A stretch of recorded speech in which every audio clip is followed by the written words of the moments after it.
Welcome. You're listening to the Disney Twin Podcast.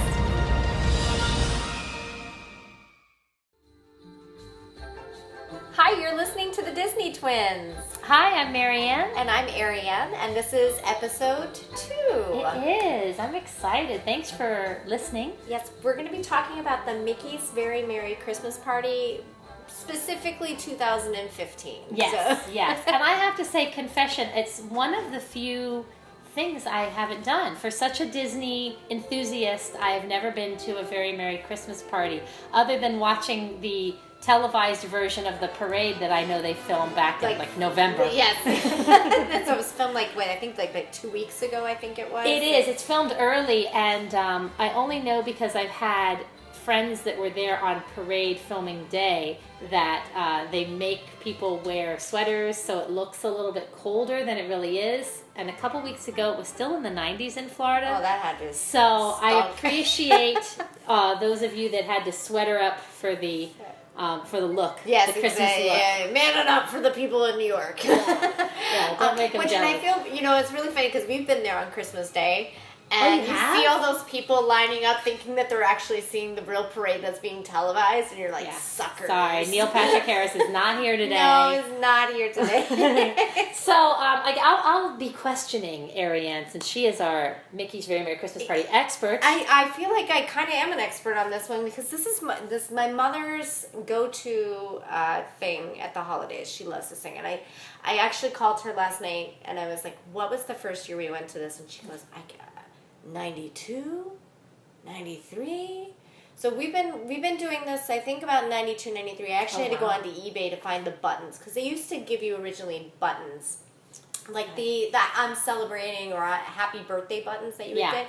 They would actually give you the button and it'd say Mickey's Very Merry Christmas Party and then with the year on it. So I remember seeing the 92 before. That one looks like something that my parents have. Okay, so this might house. be their first. I mean, I know that Disney has had a tradition of doing special event stuff like Night of Joy, Grad Night. Yes. Now they have the Halloween party as well. Yes. But I feel like the Christmas party predates. And I think it happened way before 92. I just, as far as finding my research and everything, I really can't find very specifics. Yeah. And so if anybody has the information, please go on Wikipedia and update it because there's nothing. or better yet, let us know. Let us know. Yeah, because we do, and we'll talk about over the course of our podcast all of those special events, the Halloween party, and we might even branch out. We talked about doing some other stuff that happens in Orlando, like Halloween Horror Nights or Halloween Horrible Nights if you're me. Okay, so Marianne has an issue with the underpaid actors that go. I feel like that this is totally off topic. I apologize. And we swore we weren't going to do this. Here we are. I feel like and the worst part is that I will say that I have never been to Halloween Horror Nights. I have sent my husband as my proxy, but I know through our theater network that a lot of the people that run after you with chainsaws and stuff are the sort of out-of-work Greater Orlando acting community that just turn up in their scary makeup and chase you with chainsaws, which I don't understand why people pay money to have that happen to them. We'll talk about that one. Yeah. We'll save that for that podcast. Anyway, so we're not talking about Halloween because Halloween is done and gone. Yes. And we are talking about Christmas. Ho, ho, ho. Because it's not even Thanksgiving yet. And but Thanksgiving will be this week. Yes. So tell me a little bit about... It's an extra ticket. It is. It's a special event, and it's special nights November and December leading up to Christmas. Okay. And it is a separate ticket cost. So you're looking at between $74 to $79 to pay for this ticket. Do they do any discounts, or it's a straight up? They do annual pass discounts. I don't know about DVC because I don't have the link into getting into the DVC program. So maybe that's something that... and usually the annual pass holder discount and the DVC are the same. Okay. I know at shopping places and restaurants it's the same discount either or. So let's just assume that there's possibly, So, and I think it's about $5 off. Now, an interesting tidbit for you is if the Mickey's Christmas party is about $7 more expensive than the Halloween party. So if you're Okay. looking at doing one or the other based on your trip and you're like, oh, I don't know which one to do, and if cost is a factor, if $7 is a great saver for you because you have a large family, then you know, go for the Halloween. And it's just as a great event, I think, as well. But we're gonna try to stay focused today. As best as we can. And talk only about Christmas. Christmas. It really is Christmas. It is. Okay, so like I said, this is a special event. The party time starts at 7 o'clock at night and it goes all the way to midnight, but you can get in as early as 4 o'clock, which is not really publicized. Okay. So you kind of, it's like word of mouth. You find, oh, I With can your get special ticket. With your special ticket, you can go. And of course, once you get it all and you can link it onto your My Disney experience, you know, you just go in and you do your little band up to the little thing and they let you in. But once you go in, they give you like a little plastic band, almost kind of like what you get at the hospital. Except at this hospital, the only medication is fun. Yes, and cookies and cocoa. There you go. And your IV. So you you get your little thing, and then make sure that you always grab your like, I would say your like map for the night. And I don't normally get maps when I go to the parks. Yeah, I'm but a little disappointed that you're advocating the map. I do get maps for the special events though, because you need to know where the free cookie and cocos are going to be. Well, provided. okay, then that's appropriate. Yes, and then you need to know where they have specialty characters because they have them like put in different areas throughout the park. Like the Grinch and Rudolph, or like, well, I guess not the Grinch. He's not licensed. You have like they have the Ghost of Christmas Present. No, that would be really awesome, right? I know. Disney, up and like Disney characters for Christmas. Yeah, we all grew up on Mickey's Christmas. Yes, exactly. I want Marley. Woo, Goofy Marley. Goofy Jacob Marley. Oh, these chains I forged in life. Sorry. Your hook. I don't do a Goofy impression. I really don't do any impression. But that's something I should work on. I'll put it on my your resume to-do list. So you go in special events, special character appearances. I'm assuming in Christmas attire. Yes. So you have like the 7 dwarves, and they've all got scarves on and hats, and they're really cute. And the characters are really, really done well for the holidays. So and then there's even a special one once you go in Main Street, off to the left, where I guess the bank used to be. They have where you can get your picture taken with Santa Claus, and they have. Oh, that's there. nice. Yeah. Oh, that makes sense because usually that area, when it's not Christmas, it has a little Christmas countdown that you can see how many days left till Christmas. What about parades and fireworks and stuff? So they have special parades. I think it's actually called the Holiday Wishes, which is they do this whole thing up at the castle. Okay. And so they do have that, and it's a special one when they do with Christmas music, which is really cute. And then they have a Christmas time parade, which is pretty much the same parade that you see on Christmas Day on TV. On TV, okay. But it's set through there, and of course they moved all the stuff from the Frozen parade over into so there's like this huge chunk of Frozen in the middle of the parade. Oh, let it go. Really cute. Yeah, please let it go. We have daughters, so we are quite familiar with the Arendelle adventures of Anna. But I will say this, and a lot of people are really kind of skeptical about this as well because it came out last year that Ilsa, you know how they do the ice crystals on the castle at night? She now what was just Pretty Ice Crystals on the Castles now is a show where she freezes the castle in the Frozen Holiday Wish they call it. And so yeah. she comes out, and you can find videos of this on YouTube. And honestly, that's kind of how I like to see it because from when you and I'll be honest, I'm very short. I'm like 5'1". It's a blessing because I still get cast as kids in shows and. You know, so I'm very thankful for my 5'1", except for when I'm at a theme park and then you have like parents putting children up on their shoulders and like. In which case you do that and your daughter's just regular height. Right. She's almost as tall as I am. She's 5. Ariane is the lost 8th dwarf. Well, I am a dwarf right now in Narnia. So. Oh, that's right. Come if you're in Miami area, please do see Chronicles of Narnia at Actors Playhouse Children's Theater. Thank you. You're very welcome. Thanks. Yes. I play a man. So. Hey, well, last episode we talked about the Tinkerbell is played by a man, so there you know go. It's like a switch. I have cosmically. lots to live up to. So, I have a secret, boys and girls. I know. Surprise.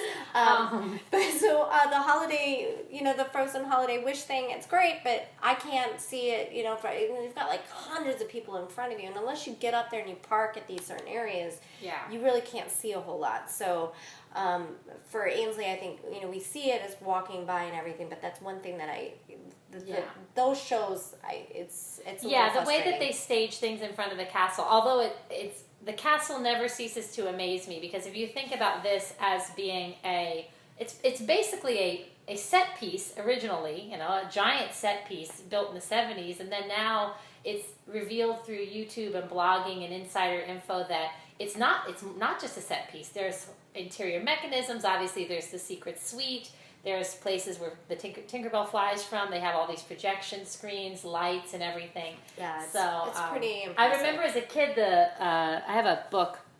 I have 4 volumes of it, super nerd that I am, and it's Disney trivia questions. And one of the questions about the Magic Kingdom is how many bricks did it take to make up Cinderella's castle? And the answer is 0. That's all plaster, like a set piece would be. Yeah, it's all fake, but it behind all of that. Hopefully it's put together better than some of the stuff I've been witness to in the past 20 years as an actor. That flat doesn't look great. Remind me after this to tell you about my Music Man experience. That train was not headed to River City. I'm sorry, I was not going to make it. But the magic of the castle, the intricate planning of the projection screens that has always impressed me. If you think about from a production side of it, what they go through from concept art to the final product is pretty neat, I find. And so I'm glad there's one that's Christmas themed. Yeah, and it's like got a gingerbread house. I mean, it's here's the thing. I love this party, and the reason why I love this party is because we live in Miami. And it's 90 degrees still. Yeah, we don't get, and it's silly, as a lot of people have asked me, even though I haven't been to that one, what the mystique is. What is it worth the extra, $80 to go and see it at night with the lights and all of that? Which you can still see some of these things we'll talk about in regular park hours, extra magic hours during the season. But we don't get snow, we don't get the Christmas feel. It's really hard to get into the Christmas spirit, and so we've actually started trying to. This is the second year that we've done it consecutively, because we used to do it every other year. We would switch between the Halloween and the Christmas, and I will tell you why in a few minutes, not to make fun of myself again, but why we've started to do both parties each year. So and you're really gonna laugh at me when I do. Well, they do. So they do make it snow on you. Yes. Right? Well, so that's the thing. You can get it in at 4:00, and you can do your things. Go in there at 4. You can ride some rides, do some fun things, but then make your way back out to Main Street around 7:30, because then they start the snow that's coming in, or the soap on. Yeah, she also almost said soap. Sorry. Yeah, you'll be a little bit cleaner when you leave. But it's gorgeous, and they're playing Christmas music, and the employees are dressed up in like little holiday outfits, and so it's and that's really the this year, and we mentioned this on our last episode, that's the final year of the Osborne Family Spectacle of Lights at MGM/Hollywood Studios. Yeah. And there's a moment towards the end of that light show where they have it snow on you as well. So I think that if that could be replicated anywhere, Main Street is amazing, with between the castle and the look backwards at the train station and the holly. They have a huge Christmas tree. That's fantastic. So it's perfect, and it's really cute because you see a lot of families come and they're like really dressed up, and you can tell that they're there to get their Christmas cards done too. So. Speaking of that, and time it very so. When you walk up and down Main Street, and this is true all the time, the park's open, there are moments of the day that it's a bit more crowded than others, and obviously you want to scout out maybe when it's not as crowded for that perfect family picture on Main Street. There are other areas around the park that shoot the castle, and you don't have the crowd behind you. But if you want that perfect head-on, obviously Main Street's the best place to get it. And we were lined up at not the Christmas party, but during Christmas time, and we must have lined up, I don't know how we did this, at the perfect moment, right before the wishes begins. There's a moment where the castle is completely dark. So you So here we are posed, the family, and we get our pictures back, Disney Photo Pass or whatever, and there's a picture of us on Main Street, and there's no castle behind us. No, it disappeared. It's like gone. a David Copperfield. Ta-da! that split second that there's darkness before the show started was right when the photographer snapped the picture. Nice. And he took a couple more pictures, Oh, so that's we good. got a good one. Yeah. But I was like, well, this would be really interesting if we sent it out as a Christmas card. What would the world be like without the castle? Aww. Here's but what a dreadful sad. Christmas card. Yeah, that'd be kind of sad. Ho, ho, ho, kids. Merry Christmas. The Grinch stole your castle, too. I don't know why the Grinch is from New York when I do him. Anyway, so... I know one of my favorite things about the Christmas season in general at Magic Kingdom is that they re-theme the Jungle Cruise. So... Which might be my favorite ride. If I could work at Disney... Okay, if I could work at Disney, my favorite job would be piloting the Jungle. What would be your dream Disney job? Well, I mean, we talked about the Hoop-Dee-Doo reviews. So that's true. That's true. But I'd lose my job because I'd go off script from the Jungle Cruise. So the Jingle Cruise, which is they refame it. They call it the Jingle Cruise. I don't remember what the guy's name was that we had for this, but he was amazing. Yeah. He was just he was really into it, and Ainsley just keeps talking about this cruise, which I know we've been on. We've been on the boat before. Yeah. But and they rename all the boats too. Yeah. With different Christmas names. Yeah. And I think we had like Nona or something like the mistletoe Nona or something. All of the Noel boats, Nona. I think that's it. Yeah. All the boats, of course, have names in the Jungle Cruise. So we but she keeps talking about the Christmas one, and she's like, "Oh, it was so funny," and I'm like, the jokes were pretty. They are just, yes. Anyway, I actually put that down, and I was like, we got to talk about the Jingle Cruise. The Jingle Cruise is great. Definitely do. The one complaint that I did have about rides and attractions, because not all rides and attractions are open. That's the other thing that I wanted to say. Why you want to get a map is because you want to know when the events are taking place, because there are different things going on at different times. So you want to make sure you get the parade, and you want to make sure you get to see certain things with the fireworks. But you also want to know which which rides are open at that time. Okay, because not all the rides are open. And the other thing is you want to know where you can eat. Because that's always our thing. We always get there and we're always rushed to get there. And we get there and then we always forget to eat during the party. So if you need to grab some quick things, because not every restaurant is open, because they use some of the restaurants up for their cookie and cocoa distribution. And so that's another great thing about this one, is that you get to go, and they've got six or seven locations throughout the park this time. And they're marked by big giant light up inflatable candy canes. They're hard to miss. They're so hard to miss. So you see these big giant inflatable, and you see all these people going to these places that normally you wouldn't go. Come to the light. Yes, and they give away cookies and cocoa, which is really cute. You go in, and if you don't want the cookies and cocoa, they do have a healthier choice with apple juice, which I thought was great because it was. I don't mean to laugh because I know that there are people that are way into that, but I could just imagine. A small child, would you like cookies and cocoa or these carrot sticks? Anyway, sorry. Go ahead. Well, as I told Kevin, though, he was like, "You're getting apple juice?" I'm like, "Yeah, it's hot enough right now. It's almost cider, So. It's 95 outside. I really don't want that warm eggnog. However you serve eggnog. Well, that was because I think it was like 89 the night that we went. It was sweltering hot. So anyway, surprise, people not from Florida. Yes, it can be that. We do decorate a palm tree. That is what we do. It's funny because we were walking down Main Street, and I hear this guy, he's like, "I'm just not used to celebrating Christmas and sweating at the same time." And I think somebody shouted out, "Welcome to Florida!" Yeah. I have to say, though, walking outside Christmas morning in your flip-flops, that doesn't get old. No. But so we talked about the price and some of the special events. You mentioned cookies and cocoa. Are there other themed food items? They have like their little specialty cupcakes and little things and this year they were at Gaston's Tavern or in the bakery. So that's cool. Yeah, and then they have, of course, the merchandise that's only available for the event, which is the lines for that stuff is even longer than some of the rides. Can you fast pass? No. Oh, okay. Okay. A tidbit. Here's my advice about this, because I got a survey after our Halloween event, and they were like, "Were you expecting fast passes?" And of course I'm like, "No." "Do you want fast passes?" And I'm like, "No." And they were like, "Please give us comments Explain on why. yourself. And I was like, please, all exclamation, like caps, like please no fast passes for these events. Because I'll be very honest, the first time that we were able to ride the Seven Dwarfs Diamond Mine train ride was at one of these parties, because the wait times for those are only about 20 to 30 minutes. Oh, that's so cool. your ride, because they only let a certain amount of people get the tickets for the parties to begin with. Right. And very rarely will you find a night that's sold out. Usually the first few nights are sold out. If you're around Thanksgiving, those events will be sold out, and then the ones around Christmas will be, the ones towards the tail end will be sold out. Yeah. Same thing as for Halloween. If you want to go Halloween night, buy your tickets as soon as they go on sale. They will sell out. So, so you're able to go in line and just ride these rides. And I think the longest line that we waited for was the Seven Dwarfs, and it was 30 minutes. Oh, that's awesome. It was not even 30 minutes by the time.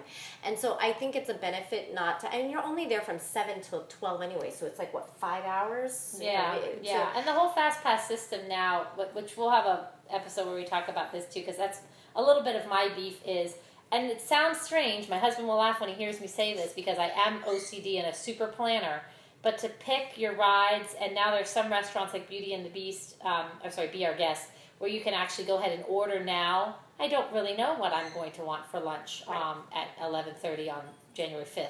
Right. But I can order now and then just walk up and get it. So there's a lot to Disney, this whole Fast Pass, it's a revelation that's come through, that I'm glad that there are parts of Disney that don't have that yet. Yes. Because they do let you be a bit spontaneous and... Well, and I think the biggest complaint that I have for this party is that you go in and you want to cram as much as you can in and stuff, and I feel like if you're going in there and this is your day at the park and you're not using your tickets, or you're not buying a ticket for that day and you're using this to really enjoy them, you will miss out on a lot of the special event things that they have going on. Like there's a dance party, and they have all sorts of other fun things to do, and character meet and greets. So if you're going and using this as a day at the park, you're going to miss out on a lot of those things. So I think that that's the other added benefit of not having those fast passes, so you can go and just kind of have fun and enjoy the event for the event itself. Because I heard several people, as they were leaving, they were like, well, what do you think about it? And they were like, well, I just paid $70 to come in, and I didn't get to experience the event. Right. And so think of it as that. If you're coming here to enjoy it for a quick, evening at the park, then that's one thing. If you're coming to enjoy it for the Christmas party, spend the time, forget the rides for that moment, and just really enjoy the Christmas elements that they've created and they're putting on for the day. And be sure to hit every cookie stop you can. Well, and I know you've been with your girls. Well, not girls singular. Yes. Oh, well, you've already taken. Yeah, Maddie went. Maddie's 3 months old. She's already been to the Christmas party. And the Halloween party. And the Halloween party, Poor deprived child. I don't know. She don't know how the other half lives. Is there an age that you find maybe the party is, like, are you noticing now, Ainsley's 5, that she's really enjoying things like the Jingle Cruise and all that? I'm just thinking ahead, if you're a budgeting family and maybe you've got like a 4-year-old and a 2-year-old or something like that, maybe wait a couple years and get I most think out the of it? Christmas party, I think this was the first year she really liked the Christmas party. Yeah. Halloween, though, completely different story, because that's how she learned how to trick or treat. So, because instead of cookie stations, they have candy stations. Okay. And so they give you little plastic bags, and you walk around. And of course, the little plastic bag is just a promo of the next thing that they're publicizing. I think the first year she had it was like Maleficent or something. I think that was the movie coming out. Yeah. So you have these little plastic bags, or you can bring your own trick or treat bags, and it's great because kids can dress up in costumes. So we always use it as a double whammy. You're gonna pay, how much for the princess costume. You might as well get your money's worth. Get your mileage out of your Rapunzel dress. And I wanted to kind of stay towards the Christmas on this, but I do have to say that the candy that they hand out for the Halloween parties, really nice candy. It's like you go into the rich neighborhood. It's not Smarties and some lollipops, little. No, you're talking about like nice, really good candy bars, and they're bite sized, but it's It's nice candy. It's that special street. And the craisins, because, you know, they're sponsored by Ocean Spray. So. Oh, there you go, craisins. Yeah. I'd be okay with that. Yeah. And craisins segues back to cranberry, back to holidays Yes, now. So you would say at maybe 5 years old, it's probably I would think that the Christmas party. Now, my mother loves the Christmas party, so I think, you know, for her, she's the one that goes in and everybody gets the event T-shirt or the sweatshirt, depending on the temperature, and everyone has like their Mickey hat that they wear, and she still has all this stuff packed away, and she's been really sad because it's been a while since she has been to the Christmas party, but it's, you know, something that she's. My only complaint. Okay, here we go. It's time for honesty. Honesty. To tell the truth, Ariane. I was really hoping to take my daughter to see the Country Bear Jamboree. And that is the one ride, if you look, for Frontierland. Shut your mouth, it's closed. The only two rides that they have open is Splash Mountain and Big Thunder Mountain. And you would think with the Christmas show that they have a themed Christmas show, and that should be part of the Christmas party, and it is not. Boo! And I was like, no. And it was open. Zeke and Zed and Ted and Fred in Bearland, Tennessee. Oh. So I don't even know if at that time before, like we went in at 4, if the Country Bear was Christmas at that time, or they do the transition over at Thanksgiving.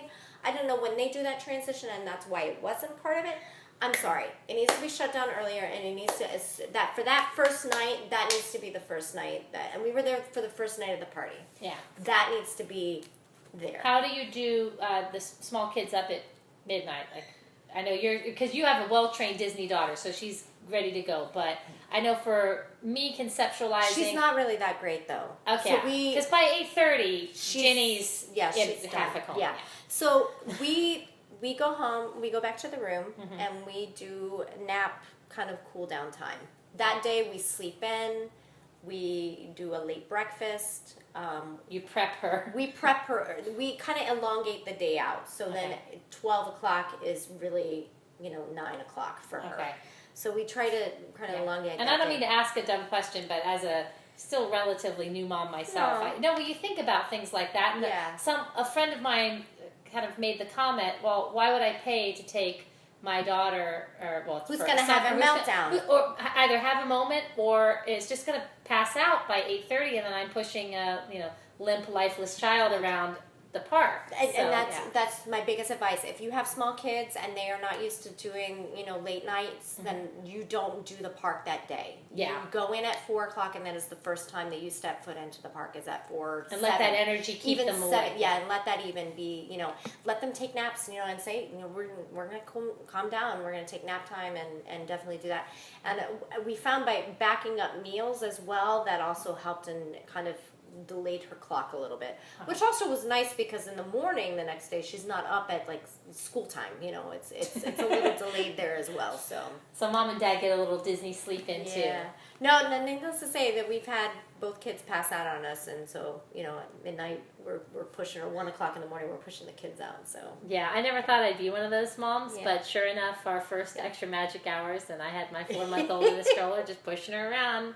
People are looking at me. I'm like, she's fine. It's training. Yeah. You train for a race. This is how we train. Yes, you train to go from 9 o'clock in the morning to midnight. Come on, kids. Come on, we're Disney. We're having fun. Wake up, wake up. That's what I call the commando Disney people. That's it. Yeah. I used to tease them. Now I am them. So is there anything else you can think of that Well, yes.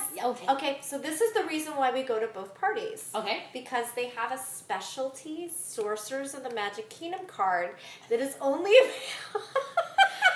Okay, nerd alert. If you missed our first episode, Ariane and her family, and her husband Kevin and her daughters Ainsley and Madigan, they are those people that collect the Sorcerers of the Magic Kingdom cards.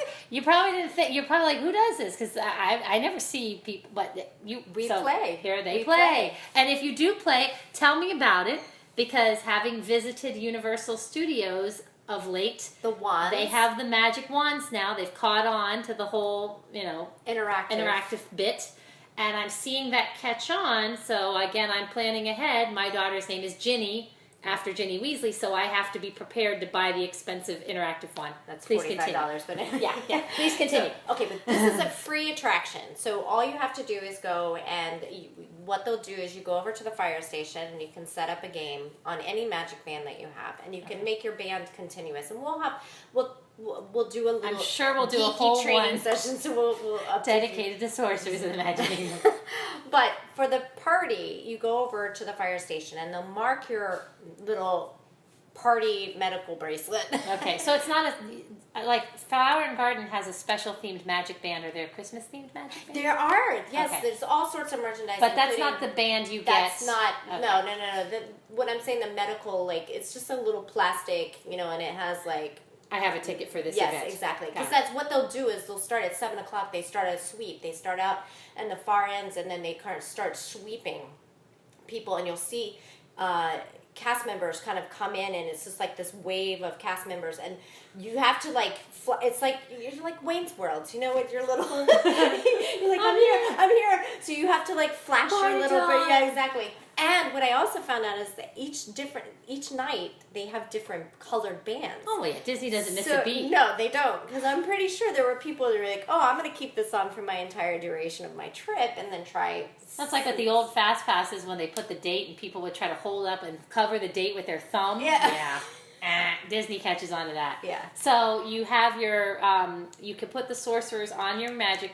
Yeah, you can play the game, and they just put it on, and so you get your regular cards anyway. But on your specific party band that you're going to get, they mark it with an S, and then they give you a card.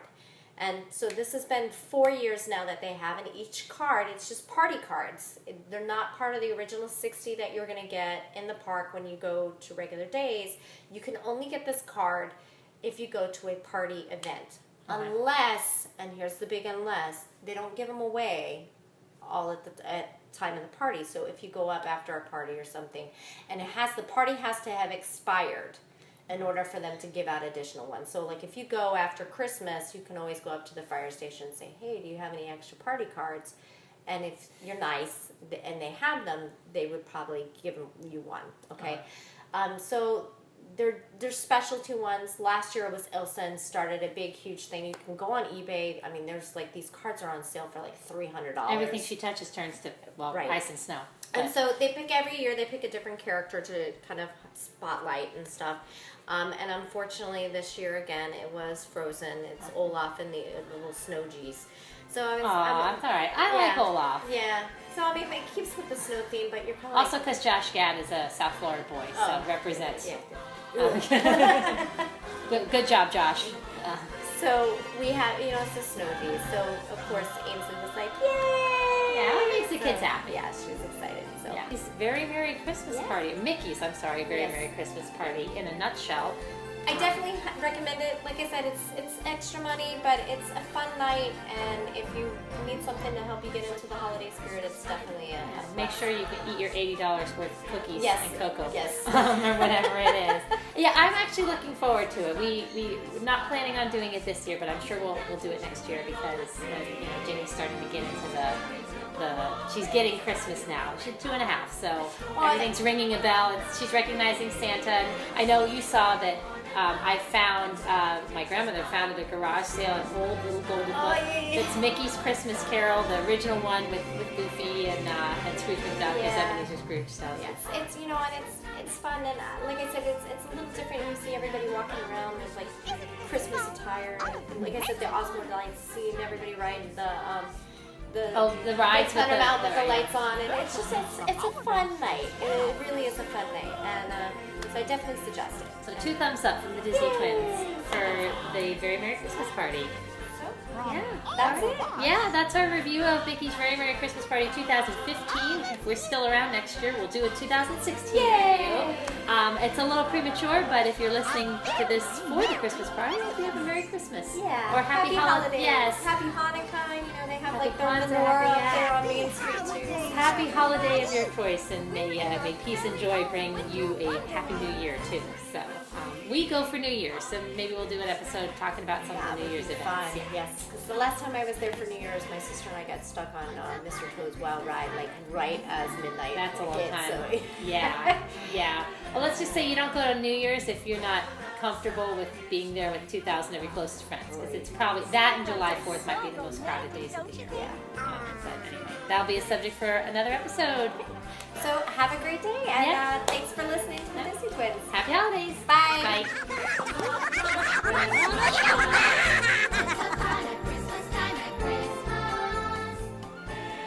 You've been listening to the Disney Twins podcast. All show notes and information are available at our blog, thedisneytwins.wordpress.com. Thanks for listening, and be sure to join us for our next episode. I'm Marianne. And I'm Ariane. And we're the Disney Twins. Oh, what fun it is to ride in a one-horse